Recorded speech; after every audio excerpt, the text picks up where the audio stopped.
I'm very inspired by your life story as it was told in Vicki McKenzie's book, Cave in the Snow, and also by your continuing wonderful activities in your life. So thank you so much for taking time out of those important activities to talk to us.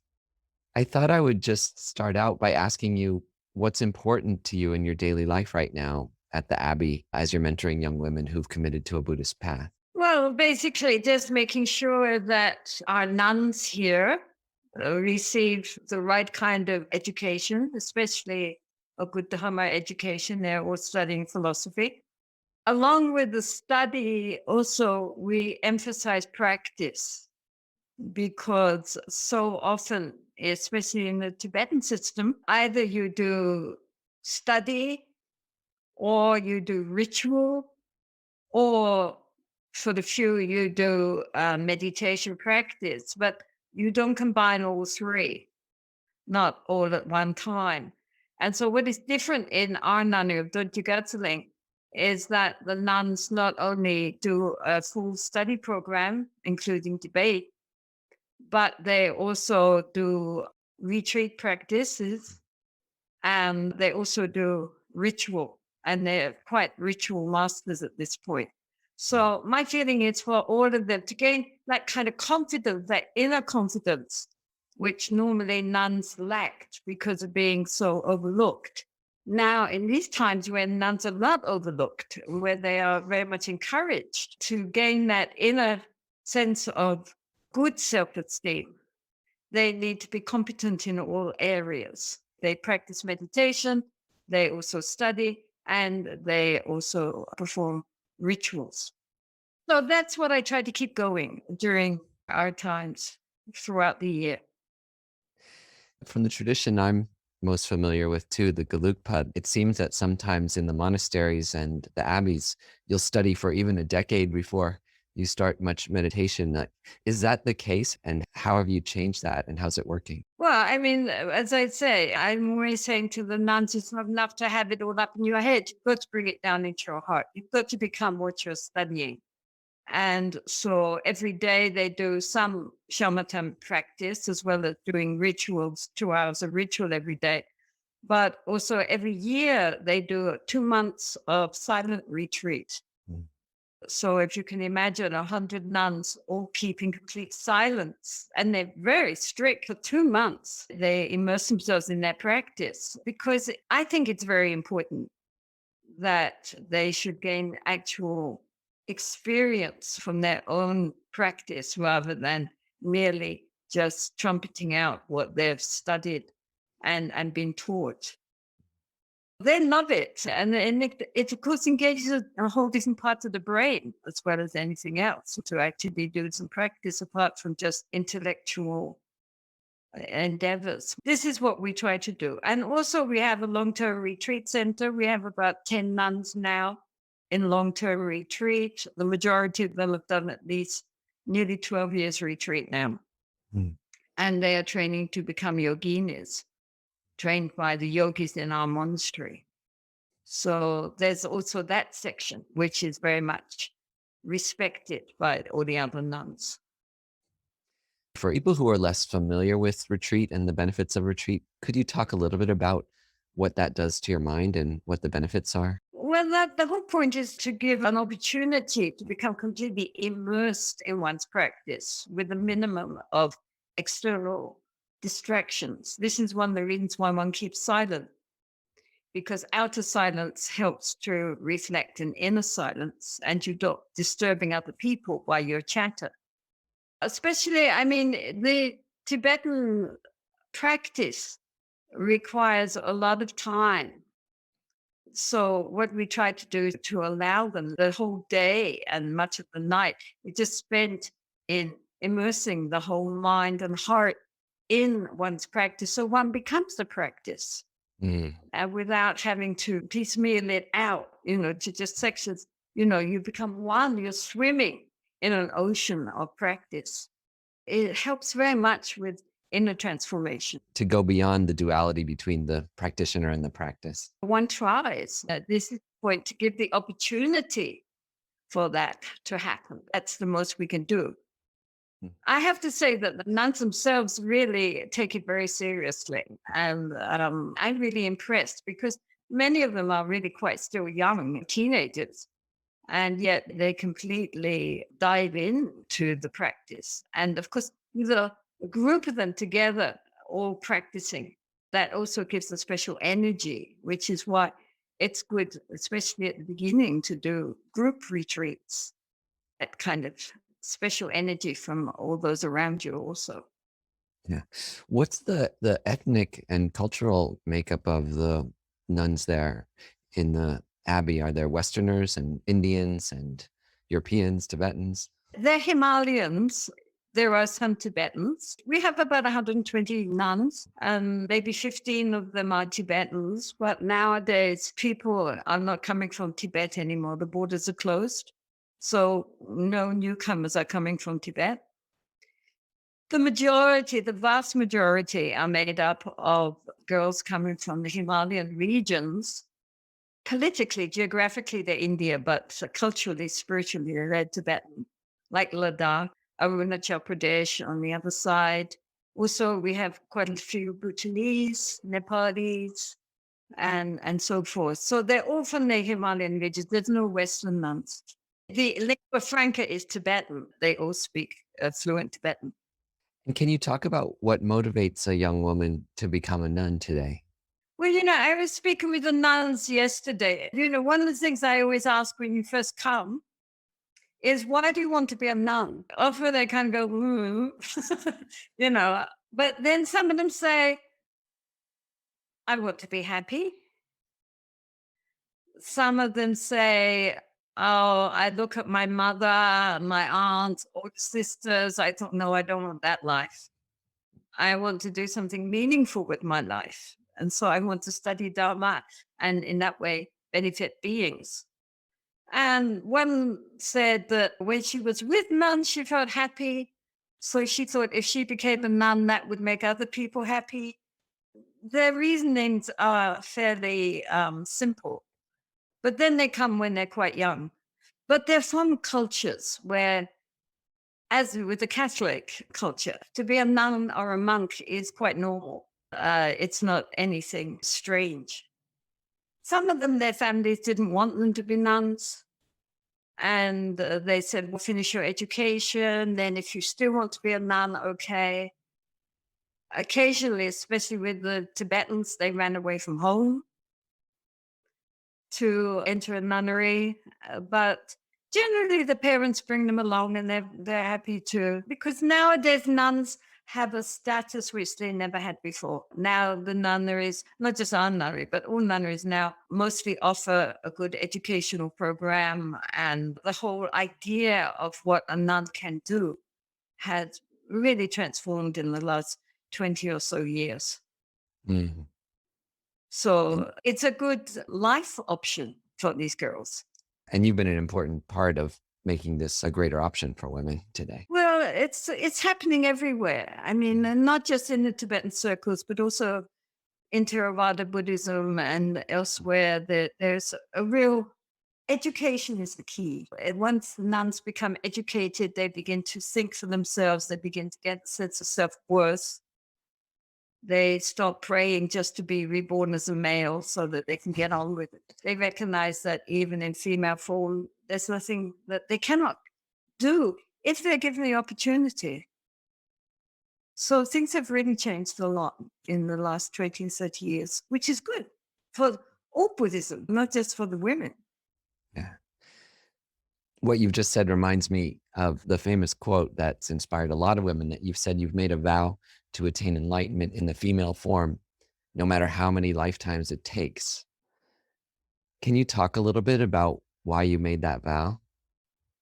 Well, because the view always given at that time was that, of course, to be a human was a good thing, but nonetheless, in order to really make progress on the path, you needed a male body.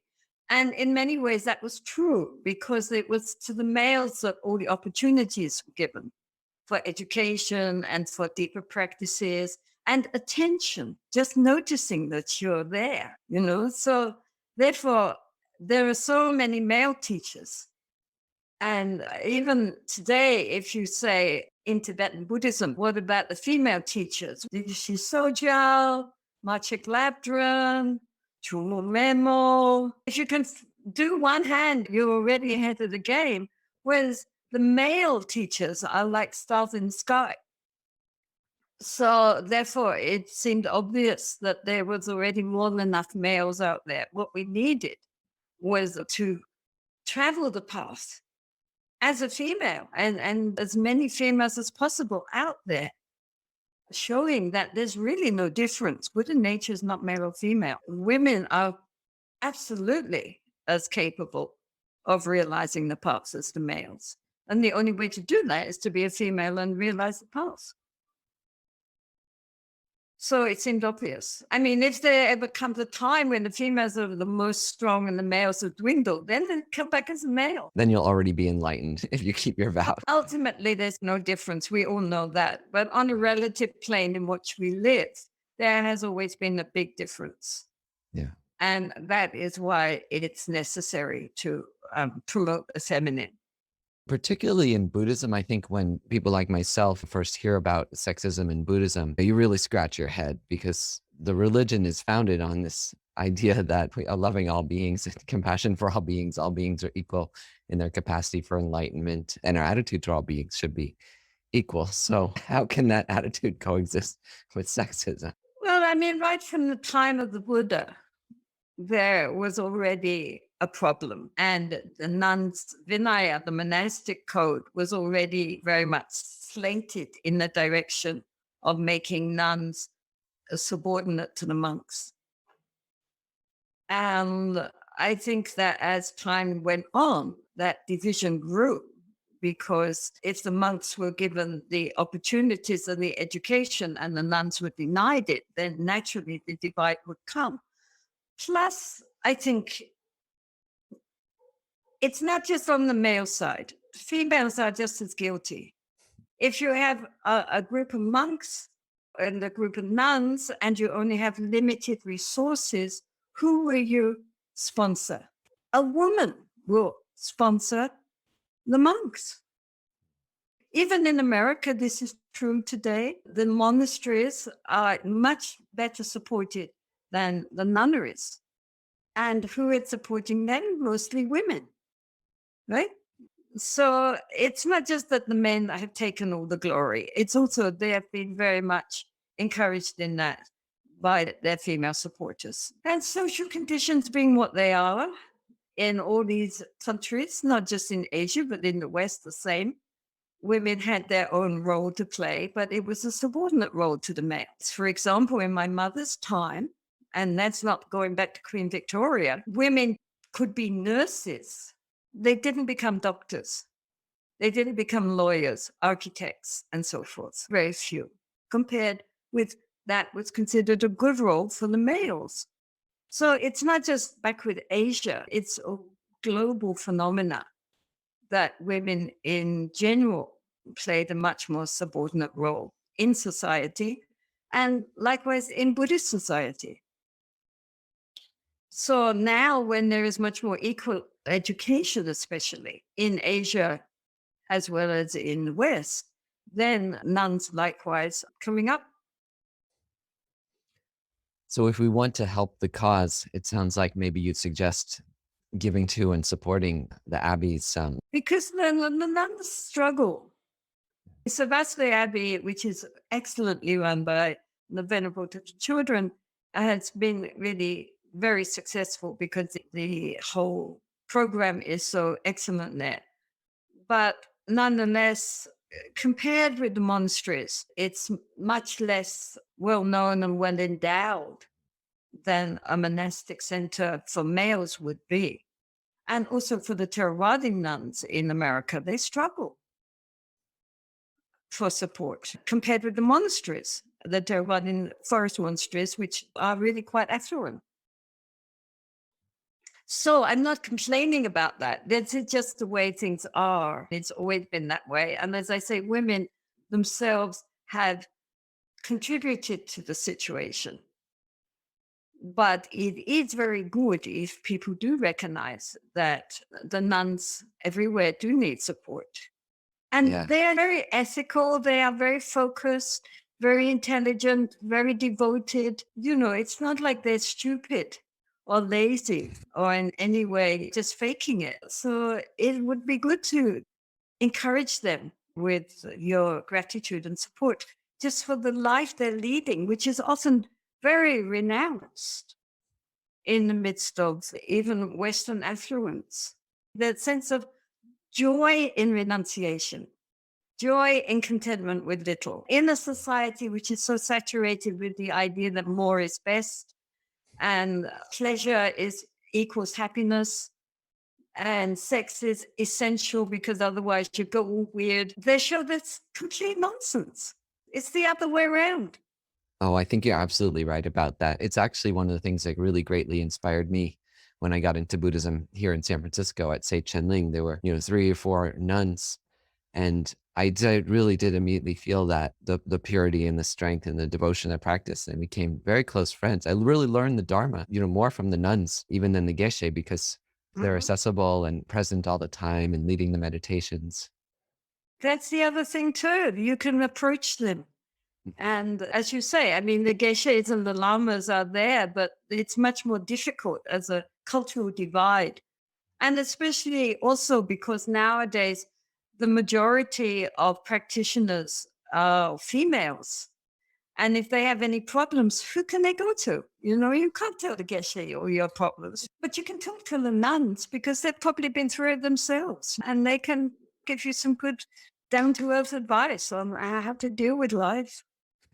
Can you talk about what happens to the nun? Do they tend to get through the entire course at your abbey, and then once they leave, how do their lives progress, and what happens to them?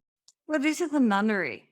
They don't leave. I mean, they can leave. It's not a women's prison, right? If you want to leave or just walk out, nobody's stopping you leaving. But very, very few nuns leave. The dropout rate for nuns is very small compared to monks. They have a 10-year study program, then they do a 2 years tantric program, and then after that, they've graduated. So then what they want to do, many of them choose to go into a long term retreat, at least 3 year retreat. Others become teachers. Before we had to get teachers in from other nunneries, more graduated from their own nunneries, they would come and become the teachers.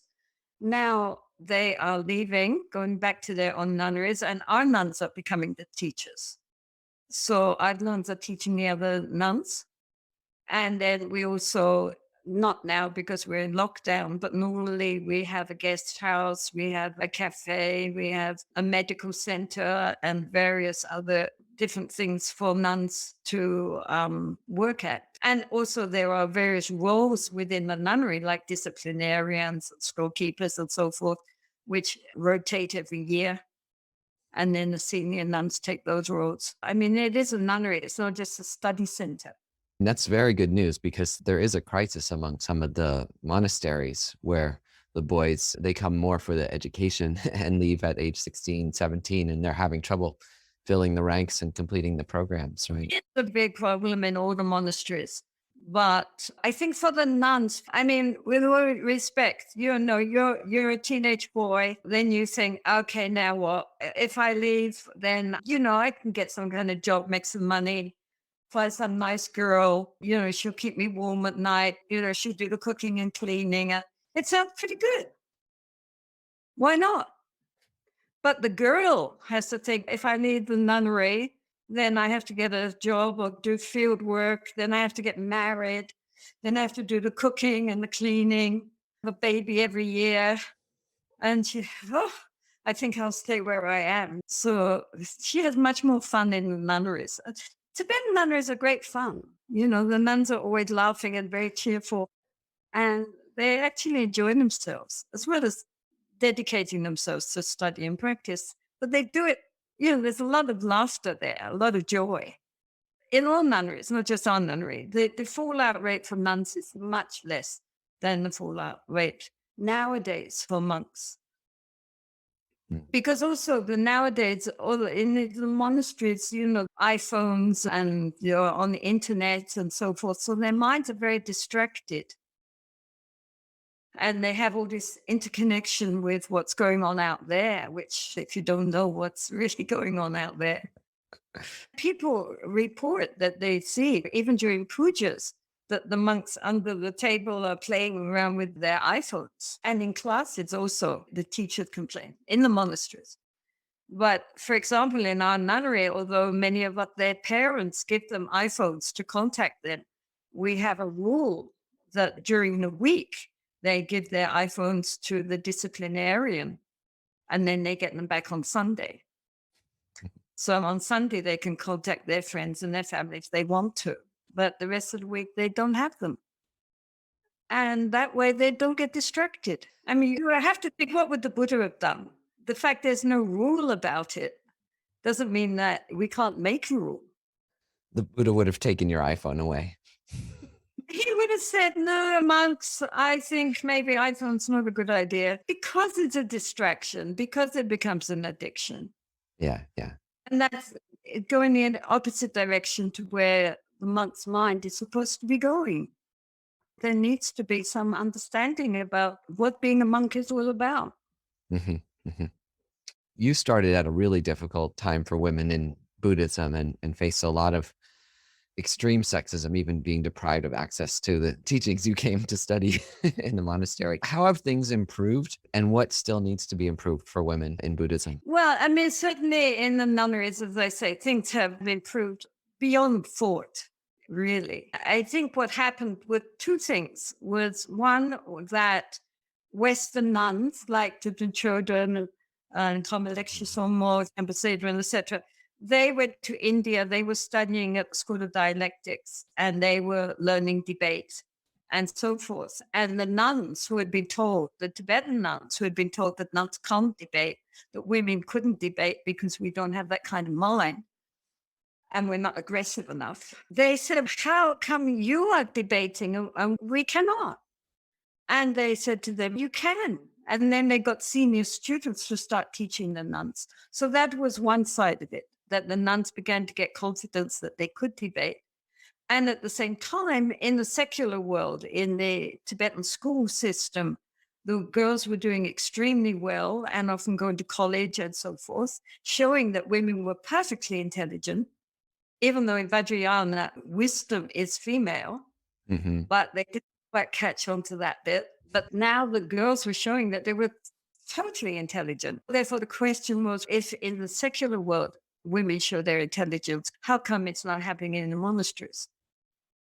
So then gradually, with the Tibetan Nuns Project and others, they began to invite geshes and khenpos to come and teach the nuns. And once they started, they really loved it because the nuns were so focused and they were so like dry sponges, just soaking up the liquid of the Dharma.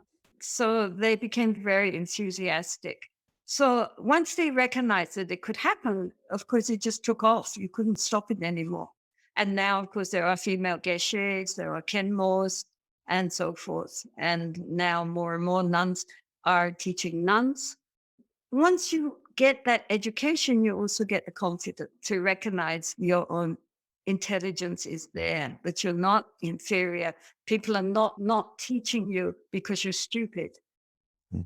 right? It's just you got overlooked. But now you're not overlooked anymore. And so, the road ahead is clear. Mm. So it's been wonderful in these years to see these wonderfully bright young women coming up. Like before they were buds, like a rosebud. And because they were not watered, the soil was very hard. There was no sunshine of approval. There was no water of the teachings. So they lived and died as withered buds. They never opened. Whereas now they're opening up and showing how beautiful they are. And the scent of the Dharma is just wafting from all these nunneries now. And would you have any advice for female lay Buddhist practitioners or observations how opportunities have changed for them over time? Well, I think that now that in the West, for example, where the vast majority of people in the Dharma centers are female. The lamas themselves have recognized that they can no longer give this rather misogynic message, and that many of their brightest and most devoted students are the women, highly educated, highly articulate, and very devoted. So I think now that the gap between the male and female is more or less closed as far as that is concerned. That anything the boys can do, the girls can do, of course they can. And the message is always, on that ultimate level, there's no male or female. And many of the best teachers in the West are women. So it's changed. And it's interesting that Buddhism is always talking about change, but it resists it like anything. But things will change. And of course, for the nuns now, the next big barrier to overcome is that of higher ordination. That's a wall that you hit. Very interesting how much resistance there is to the idea of nuns being fully ordained as the Buddha himself wished. The fourth Sangha, he's always talking about the fourth Sangha. Yeah. They don't want the fourfold Sangha. They want a threefold Sangha, three and a half fold Sangha. And can you explain what the fourfold Sangha is for people who aren't familiar with that term? Sure. That means fully ordained monks, fully ordained nuns, lay men, and lay women. So it's a monastic and lay Sangha together. He said it was like a table with four legs or a chair with four legs, very stable. And also the Buddha said that as long as the fourfold Sangha, that means the monastics and lay people together, are studying and practicing and preaching the Dharma will flourish. He didn't just say monks. Right. He said the fourfold Sangha. And even straight after his enlightenment, in a talk with Mara, who represents the forces opposed to him awakening, he said that his purpose was to establish the fourfold Sangha. So right from the start, that was his purpose. It wasn't that, nuns were foisted on him. He already had that vision that there would be that balance between the monastics and the lay of both genders. Yeah. When we began this conversation, you said, regardless of your gender, everyone has a fundamental goodness. Everyone has Buddha nature. Also in Vicky McKenzie's book, you talk about having a very deep intuition that this was true too in your own life from an early age. Can you talk about what this is for people less familiar with that idea of Buddha nature or our fundamental goodness? What is that? And how can we feel conviction in that fundamental goodness and get back in touch with it? Well, in one way, the whole point of meditation is to come back to our genuine nature again. It's called the nature of the mind. Mind here meaning not the brain, but the nature of our fundamental consciousness. And normally, our problem, why we are stuck in this round of birth and death, sometimes happy, sometimes miserable, turned up and down on the ocean, is because we identify with our conceptual thinking mind. And we think this is who I am. All my thoughts, my feelings, my memories, my anticipations, my plans. This is me. And so, from a spiritual point of view, we're identifying with all the wrong things. I would say that in all genuine spiritual traditions, Christian, Muslim, Hindu, Jewish, the mystical traditions have always understood that there is something innate within us Hmm. which is blocked by identification with the small self.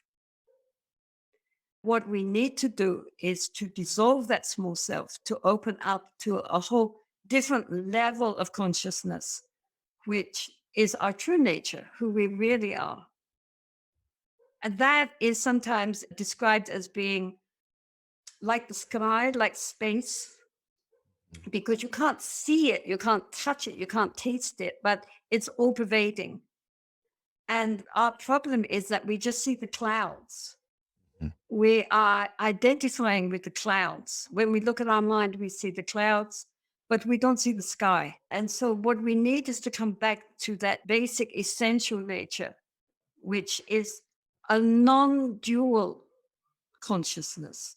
Normally, we are caught up in our dualism. There's me and everybody else out there who is not me. And so, the sense of separation always, and that we reify our reality, our thoughts, and apparent external phenomena. We think each bit is very separate, very different, very individual to itself. Neuroscience is very interesting nowadays, I have to say, because they are also now exploring the nature of consciousness. Absolutely. And Yeah. in the consciousness is not the brain, which is a huge step forward for them because before it was very mechanistic. If you couldn't get it on machine, it didn't exist. Now they're recognizing that the brain is a wonderful tool, but it's not the energy running the tool. So our essential nature is described as being empty, meaning that it's open and spacious and you can't hold it, you can't cling to it. But at the same time, it is this fundamental clarity and knowing nature of the mind. We all know, we are aware, all of us. So we all have that nature the whole time. It's not that we have to develop it. What we need to do is to recognize it because we have to become conscious of being conscious. And in that level of consciousness, which is non dualistic, it is also interconnects us with everything so that we recognize everything is interdependent. It's not separate little copios. We're not separate. Actually, everything is intrinsically interconnected. And that is a whole different level of our consciousness. And that has no male, no female. Doesn't even have human and animal, because animals also have Buddha nature. I talked to Dr. Rick Hansen about this, and he said that fundamental goodness and satisfaction, in some ways, you can see more in an animal because when the animal has their food and a comfortable place, they're absolutely satisfied. They're not fantasizing about what else they need. So maybe on that level, Yeah. we see that Buddha nature in animals. All beings have Buddha nature. That's Yeah. the whole point. Why? Because all beings are conscious. Mhm. And it is just our fundamental level of non dualistic primal consciousness, which is what we're talking about. It's nothing magical. And that's why it's sometimes said that it's so simple that we miss it because we're expecting great bliss and light and luminosity. And it's not. It's so simple, like space. But space contains everything. Without space, nothing could exist. And that's like the mind. The nature of the mind is so vast and open and spacious that everything can come to be within it. But we don't recognize that. It's like going into a room and you see the furniture and all the decorations, but you don't see the space. Can you talk a little bit about how a person could get through to that non-duality and seeing the spaciousness and getting beyond reification, especially an ordinary person, not a professional monk or nun? I mean, our big problem is that we get lost within our thoughts and feelings. It's like we're in a river or in a sea and we're completely engulfed in the water. And if you think of an ocean, then the waves go up, the waves go down, and we're always on the waves level. We never go deeper than that. And so sometimes we're up, sometimes we're down, sometimes we're up, sometimes we're down. So the Buddha said, you need a raft, right? And the raft is our mindfulness. Mm.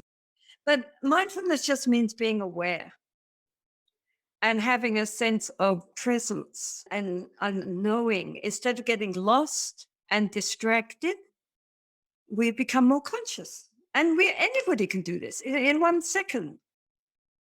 We can either we swept along or else we are aware of what's going on. And so the Buddha, to help us, said in the beginning, because the mind's so crazy, it might be difficult to observe the mind. Start with something easier, the breath. Why? Because we're always breathing, but we cannot breathe in the past. We cannot breathe in the future. We only can breathe now. So if we are really aware of the breath, just aware of the breath as it comes in and out, in that moment, we're present. And so this is like something which holds us, catches us. And then gradually through, even during the day, we can learn how to be more conscious. You know, the mind's going all crazy, or we're very tired or depressed or anything. Just bring the attention back to breathing. I mean, it's so simple. And it doesn't require any great philosophical knowledge Mm. or any great meditational skills. Just requires the determination to, as much as possible, even for a minute or two, to just be here. All right, in this moment, I'm breathing.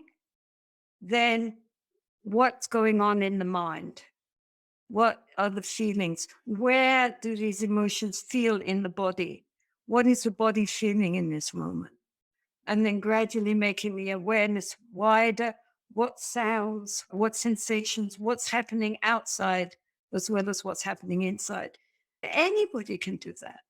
Mm. It's not that it's difficult. The problem is we don't do it. And this is why retreats are useful.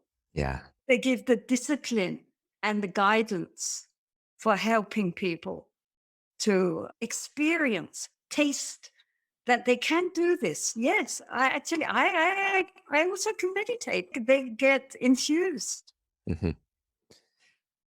And a big obstacle to this for people, of course, is our strong attachments and our strong fears. So, for example, the pandemic for so many people is a big struggle, and especially now, as it seems to have, it almost seemed like we were cresting the pandemic, at least in the United States, where we're lucky to have the vaccines. But what would you say to people who are now feeling more despair that this is never going to be over? There's so much suffering. Children are getting sick. Other countries aren't getting equal access to the vaccine. How do people deal with large, difficult, seemingly insoluble problems like this? First of all, this is samsara. This is around the births and deaths. We are simply getting back what we ourselves have created. We have messed up this planet. We have completely messed up our relationships with animals and with other humans. And because of our own greed and aggression, we are where we are now. And if it wasn't now, it was in the past that really human beings have been very irresponsible. Of course, if you look at history, we've always had a hard time. If it wasn't one thing, it was something else. People are always saying this is the worst time. It was much better when I was young. And thousands of years they've been saying that. The other point is that, as Shanti Davis said, if there is a solution, why worry? And if there is no solution, worry doesn't help, right? Yeah. Just worrying doesn't help others, doesn't help oneself, doesn't help the situation at all. We have to accept this is how it is right now. It is very noticeable, Scott, that people who have some kind of spiritual practice have almost welcomed this pandemic. Not for the suffering that is caused, but for the space it is given in their own personal lives. That they can't go to work, they can't socialize, they can't run around, they can't get distracted. So they have more time to practice. And also, of course, nowadays, many teachers have stepped up and are doing a lot of online teaching, far more than they ever did before. So many people now are Zooming and YouTubing and whatever, podcasting, and are learning so much because now many of these teachers are out there giving talks, running courses, and so forth. And people have time now to do this. So, for many people, not only in the Buddhist world, but in other spiritual traditions also, they have actually benefited from this very, very challenging time. The people I feel the most concerned for are the children. Mhm. because during this very critical time in their lives, they've been separated and that the social interaction is not the same. And that I think for the future is going to be very interesting what kind of adults they turn into, that whole band of millions of young people who have been this time so arrested in their development and often in very threatening domestic situations also. Everybody's caught together. So, but individually, then this is a time to recognize, yes, there is no security in samsara.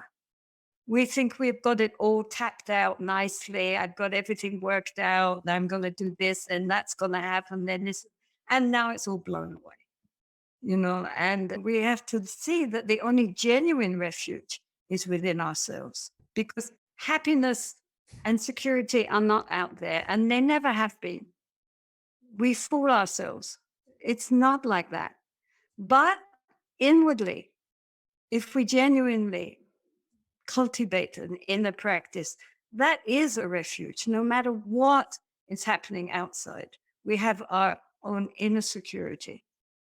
So this is the point. And if you have any belief system at all, now's the time to bring it into operation and make sure that it works for you. What else can you do? This is how it is. And complaining and getting upset and paranoid and all that, it's just adding dukkha on top of dukkha, suffering on top of suffering.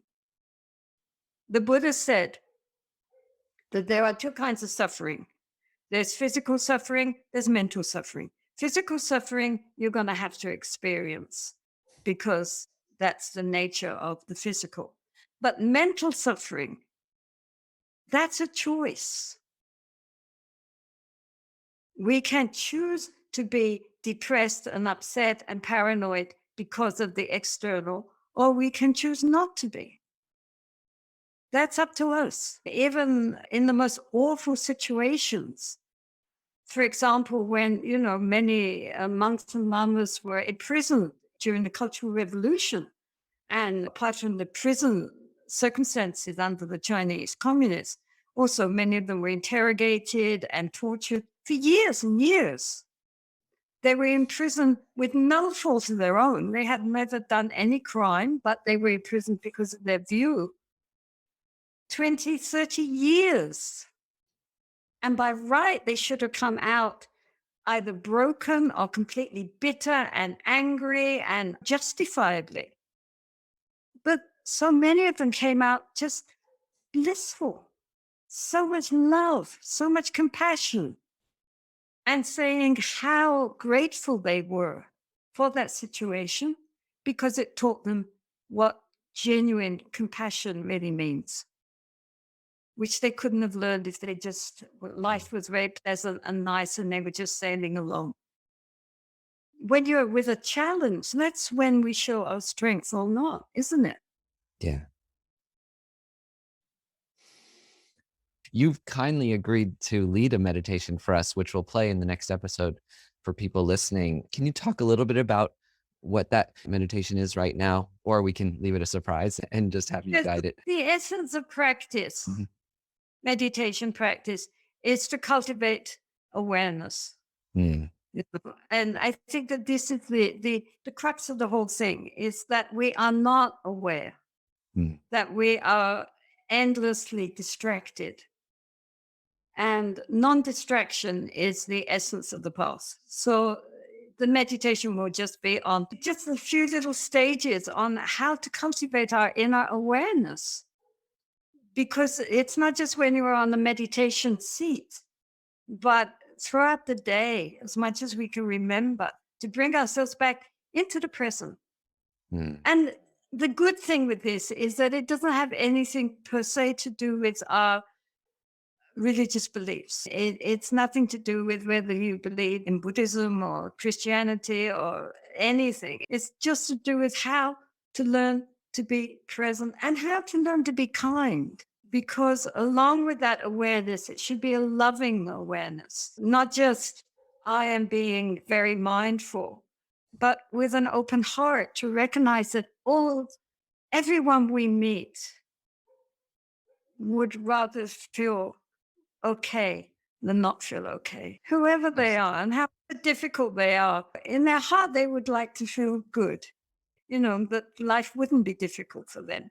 So just as I would rather be happy than miserable, everybody would rather be happy than miserable. And that Yeah. empathy for all beings as we meet them, it's also a very essential part of any spiritual path, and certainly of Buddhism, Yeah. that we cultivate this wish for the happiness and well-being of everyone, not just humans. What I really like about Dharma is that it includes all beings, all living beings, not just the ones we like, or our nation, or our football team. Everybody is included in this. And that includes all the animals who, as you said, like to be happy, right? I mean, animals want to be happy just as we want to be happy. And their idea of happiness is on a more physical level, usually. But they also want to be loved. Mhm. They also want to be appreciated. I mean, we're all animals. Thank you so much for sharing your wisdom in this discussion today. It's really a privilege speaking with you. Very grateful. Thanks for taking that time with us. Thank